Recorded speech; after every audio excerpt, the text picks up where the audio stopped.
Rapid Creek is often pictured as a small, peaceful stream. However, it did not appear that way the night of June 9th, 1972.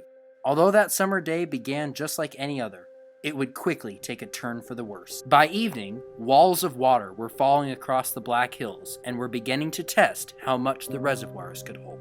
At 12:45, early the next morning, the dam at Canyon Lake ruptured, causing the worst natural disaster in Rapid City, South Dakota history.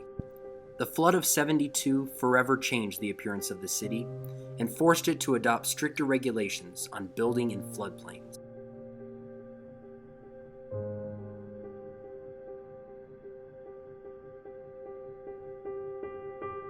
9 a.m. The National Severe Local Storm Forecast Center advised that isolated thunderstorms approaching severe limits were expected in western South Dakota during the late afternoon and evening. 6:30 p.m. The Pennington County Civil Defense Director calls the Rapid City Police to report 3 inches of rain at Pactola Dam and Rapid Creek rising rapidly. 8 p.m. The National Weather Service expands the flash flood warning to include Rapid Creek. 10:30 p.m. In a television and radio broadcast, Mayor Don Barnett urges immediate evacuation of low-lying areas. 10:45. Canyon Lake Dam fails, adding to the floodwaters rushing through Rapid City. 12:15 a.m. A flood crest estimated at 50,000 cubic feet per second reaches downtown Rapid City. In the end, 1,335 homes were destroyed. 2,815 were damaged. 5,012 cars were decimated. Total damages topped $165 million. This converts to $949 million today.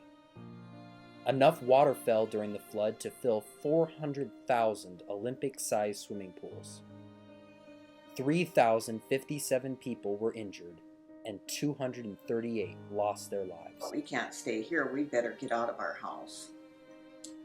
And so we did. We went out. The kids were in their pajamas. We took our sleeping bags for the kids. We were going to put some of them on the floor over to our friends, and away we went. Unbeknown to us, the dam had burst. When we crossed the bridge there on Jackson, the first wall of water caught us, and the next thing we know, we are trapped over in those big, gigantic cottonwood trees that are on the north side of the road there. And our vehicle was pinned into that. It was on a tilt. The back end of the vehicle was up higher than the front end. And the next thing we knew, quicker than what we can say, the water was right up to our shoulders, and the next thing I know, my head is against the top of the vehicle on the inside. At this time, our oldest son, spoke, and the last word we heard Steve say was, "Dad, this is all in God's hands." So I walked down to where the creek had been, and of course the water was way out of its banks still, and started walking up and down, and I met up with some other young fellows, and we found a couple of bodies down approximately where the golf course would be, the clubhouse now, and there was a house there that was in the middle of Jackson Boulevard, the whole house, huge house. And houses were all skewed everywhere. We just sat there, and pretty soon, this big bunch of water came down a creek. We ran next door, and the next thing I knew, it was up to my neck. Pretty soon, the top of the house came floating by, and we grabbed onto that. A little ways downstream, we got off and climbed to the roof of our neighbor's house, where we stayed all night. But the worst was far from over.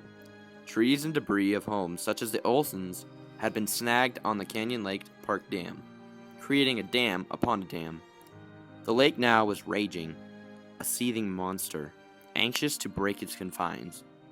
The dam fast eroding, propane tanks, ripped loose and afire, rode the waves, creating an eerie scene. An hour before midnight, the dam broke, sending a massive wall of water surging through the canyons.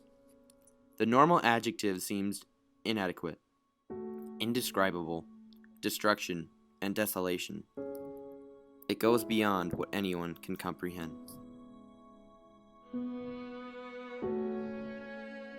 I was in a profit-sharing situation, and the Sherwin-Williams Company was bankrupt at that time. They were operating under not bankruptcy rules, but precursor to the bankruptcy rules. And so, because of their situation, they didn't need any tax write-offs, so they would not claim losses on the store, so it came out of my bonus. So I lost about almost 80% of what I figure I had earned, which I would have gotten paid. The end of our fiscal year was in September, so I would have gotten paid shortly after that. The forces combined to create a monster river in the midst of a trusting town. Trees were snapped off or uprooted, houses demolished, cars and pickup trucks cast about like toys. The gates at the spillway at Canyon Lake Reservoir were opened to lower the lake level, but were soon clogged by large amounts of floating debris. Several men were assigned to keep the debris moving through the spillway, but the task became impossible when a boat dock from the lakeshore broke loose and lodged in the spillway. After this, several boats were caught in the spillway, and along with the boat dock, blocked the exit to the lake. Most reports give the time when the dam broke as 10:45 p.m. As the crashing floodwaters swept people of all ages downstream, or left them clinging to rooftops or hanging precariously in trees, their cries for help pierced the darkness. A little before 11 p.m., Tom heard water coming into the cabin. He woke us all up. We couldn't open the cabin door to get out because of the water outside. I kicked out a window, and right then a car smashed into it. We all grabbed a mattress in the one room of the cabin and floated in the water. It was 4 or 5 feet deep, and the cabin started floating downstream. It went at least a mile, and then one wall of the cabin broke away from the rest of it. I'd given myself up for dead. I thought this was it.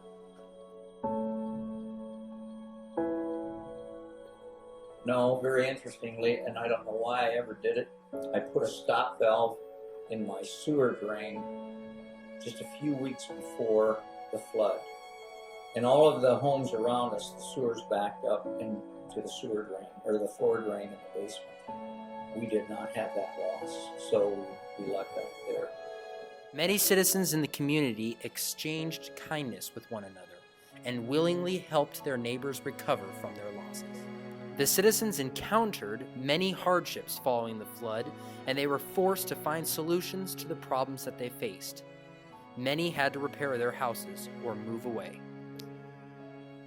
Following the flood, the citizens of Rapid City needed to explore ways to ensure that they could protect themselves and the community from experiencing another catastrophe like the 1972 flood. They achieved this goal by forming floodplains.